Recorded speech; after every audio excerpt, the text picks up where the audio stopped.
अस्सलाम वालेकुम स्टूडेंट्स। आज का क्लास है 12th के लिए और क्लास का नाम है रिंगवर्म। रिंगवर्म एक्चुअली एक डिज़ीज़ का नाम है क्योंकि हम डिजीज़ पढ़ते हैं क्लास 12th के लिए। तो आज जो डिज़ीज़ हम पढ़ने जा रहे हैं ज़ूलॉजी में तो वो है रिंगवर्म। हम देखेंगे रिंगवर्म क्या होता है, ये कैसे पैदा होती है रिंगवर्म डिज़ीज़, इसका जो पैथोजन है वो कौन सा माइक्रो ऑर्गेनिज़म है, और जब किसी इंसान में रिंगवर्म हो गया तो उसके सिम्टम्स क्या होते हैं। तो स्टार्ट में हम थोड़ा बहुत देखते हैं फंगस का। चूँकि ये जो डिज़ीज़ है रिंगवर्म ये फंजे से पैदा होती है।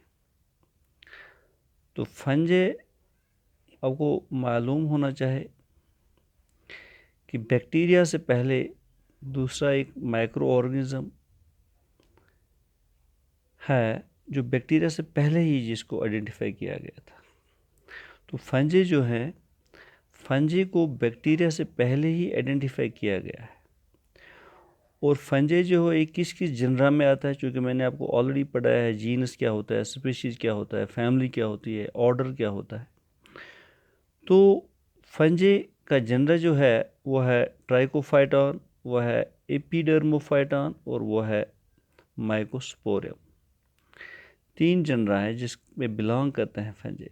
तो यहाँ पे आपको याद रखना चाहिए कि फंजे को बैक्टीरिया से पहले आइडेंटिफाई किया गया है, और जो रिंगवर्म है ये एक फंगल डिजीज़ है, फंगस से होता है। और जो सब्जेक्ट डील करता है फंगल डिजीज़ के साथ, इसको हम बायोलॉजिकल साइंस में माइकोलॉजी के नाम से जानते हैं। तो किसी वक्त ये भी पूछा जा सकता है कि माइकोलॉजी क्या होता है। तो mycology simply study of fungal disease. और जो ये डिज़ीज़ है जो फंगस से लगता है इंसान में, तो इसको हम कहते हैं रिंगवर्म और टीनिया। 2 नाम है इसके, रिंगवर्म और टीनिया।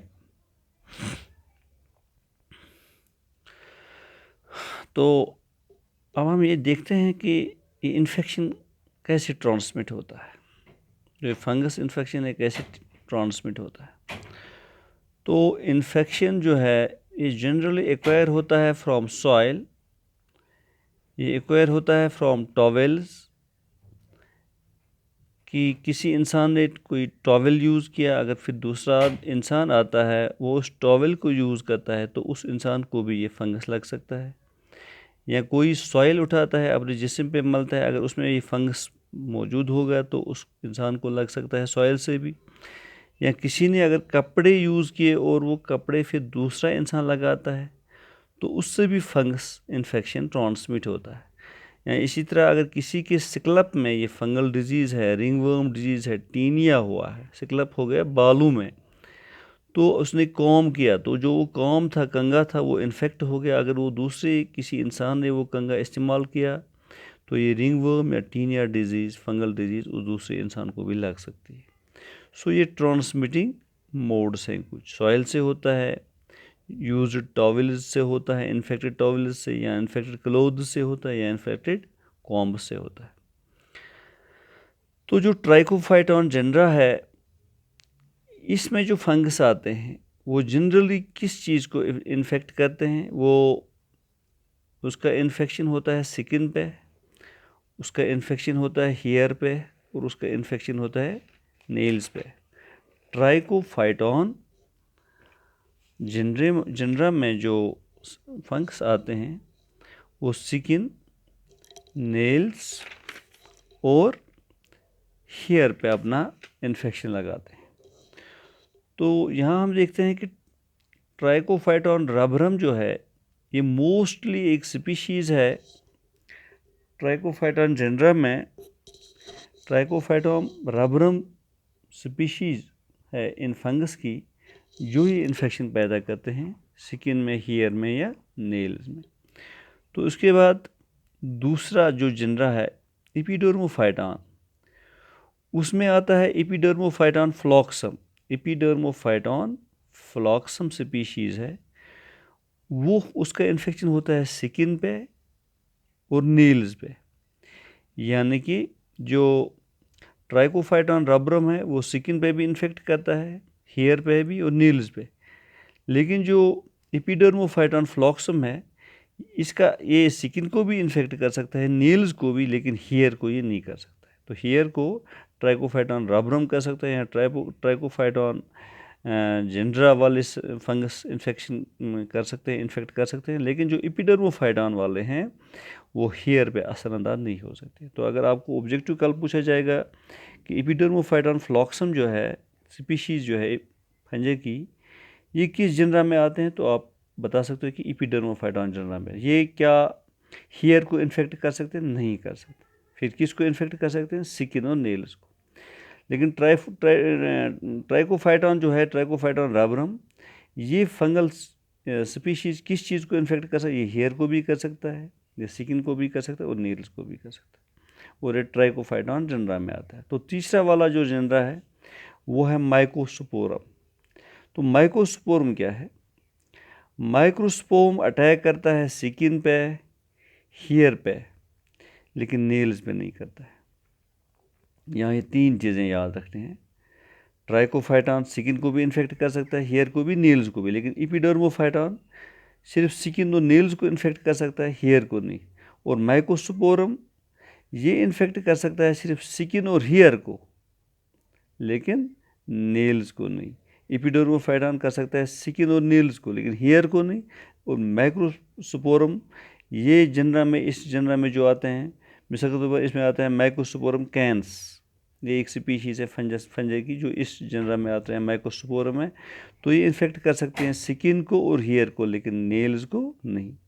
ये तीन कैटेगरीज हमने यहाँ पे डिस्कस की जो डिफरेंट जनराज में आते हैं ये फंजे, और डिफरेंट स्पीशीज़ हैं, ये किस किस चीज़, इंसान की किस किस पार्ट को इन्फेक्ट कर सकते हैं। लेकिन चाहे रुब्रम हो, चाहे फ्लॉक्सम हो, या चाहे कैंस हो, या चाहे ट्राइकोफाइटॉन हो, या एपिडर्मोफाइटॉन हो, या माइकोस्पोरम है, तीनों कहीं न कहीं किसी न किसी पार्ट को इन्फेक्ट कर सकते हैं। रिंगवर्म को ये पैदा कर सकते हैं, या टीनिया डिजीज़ को पैदा कर सकते हैं। इसी तरह कुछ और भी हैं स्पीशीज़ इन फंगस के, जैसे टीनिया पैडस हैं, ये इन्फेक्ट कर सकता है गुज़ा को जो हम खाते हैं। इसी तरह टीनिया कैपिटिस है, ये भी रिंगवर्म का है स्पीशी, ये हमारे बालों में इन्फेक्शन करता है। इसी तरह टीनिया क्रूरी है, इसका इन्वॉल्वमेंट होता है पेरिनियम में, यानी कि जेनेटल्स के नीचे। इसी तरह टीनिया बार्बी है, ये इन्फेक्ट कर सकता है बियर्ड को। आप देख सकते हो मुख्तलिफ इंसानों के चेहरे पे या बियर्ड पे या नेक पे वो बड़े बड़े पैचेस आते हैं खुश्की के, फिर उनमें खुजली होती है। तो वो यही टीनिया बार्बी होता है रिस्पॉन्सिबल उस चीज़ को पैदा करने के लिए। तो टीनिया बार्बी मोस्टली इंसानों में इन्फेक्ट करता है। ये डिजीज़ ज़्यादातर, ये रिंगवर्म ज़्यादातर होती है। और कहाँ पे इन्फेक्शन होता है इसका इन्फेक्शन बियर्ड में होता है, दाढ़ी में, चेहरे पे या नेक पे। ये मोस्ट ज़्यादा वल्नरेबल पार्ट्स है जहाँ पे टीन या बार्बी इन्फेक्ट कर सकता है। अब लास्ट पे इसके सिम्टम्स अगर किसी जगह हो गया, सपोज़ ये चेहरे पे हुआ, दाढ़ी में हुआ, गर्दन में हुआ, नेल्स में हुआ, स्किन में किसी भी पार्ट पे हुआ, या स्कैल्प में हुआ, बालों में हो, तो कहाँ पे इसके सिम्टम्स क्या होते हैं? सिम्टम्स ये है कि स्किन जो होती है वो ड्राई होती है, स्केली लेजन्स आते हैं, ऐसा लगता है कि जैसे स्केल्स जैसे बने हुए हैं स्किन पे, चमड़ी पे। और ये इन्फेक्ट कर सकता है नेल्स को भी और स्कैल्प को भी। तो इसकी एक बहुत बड़ी खासियत ये है, कैरेक्टर ये है कि इंटेंस इचिंग होती है, खुजली, बहुत ज़्यादा खुजली आती है।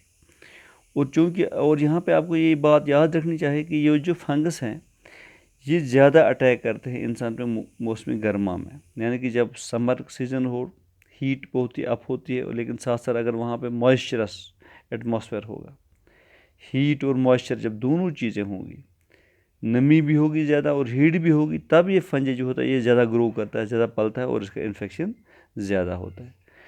तो आज हमने डिस्कस किया यही कि रिंगवर्म क्या होता है या टीनिया को क्या होता है, ये कितने जनराज में आता है, कौन कौन सी स्पीशीज़ है इसमें फंजे की, और अगर ये स्पीशीज़ हैं तो ये किस किस चीज़ बॉडी पार्ट को अटैक कर सकते हैं। और जब अटैक हुआ तो सिम्टम्स क्या होते हैं, जैसे कि स्केली लेजन्स आते हैं, ड्राइनेस होती हैं स्किन में, बॉडी में, नेल्स, और इसी तरह ये आपको बताया मैंने कि गर्म और जो मॉइस्चरस टेम्परेचर होता है वो ज़्यादा फिजिबल होता है इस फंजे को मतलब बढ़ने के लिए।